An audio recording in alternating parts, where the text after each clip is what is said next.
Noswaith dda pawb, mae o yn nos Sadwrn, ac y gair Cymraeg am heddiw yw gwaith. Dwi'n gwybod dwi'n gwisgo hoodie Cymraeg fi eto, dwi'n gwybod lle mae o i fod yn onest. So nes i golchi oedd yn y blaen, ac mae'r washing machine a tumble dryer yn cael ei defnyddio gan pawb yn accommodation, ac mae'n tua 200 o bobl yma.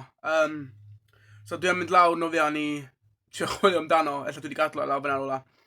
Anyway, yeah, so y gair am heddiw yw gwaith.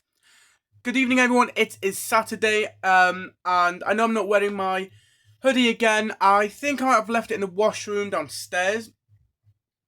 It's like 200 people living in this accommodation. Not in my flat, obviously, but in the entire accommodation. And they all use the washroom. So I might have left it down there. Maybe someone's accidentally taken it. Don't know how they would, but yeah, anyway. So, the translation today is a translation of work. Unfortunately, I'm on my way to work in the next 20 minutes. So, what could be more fitting?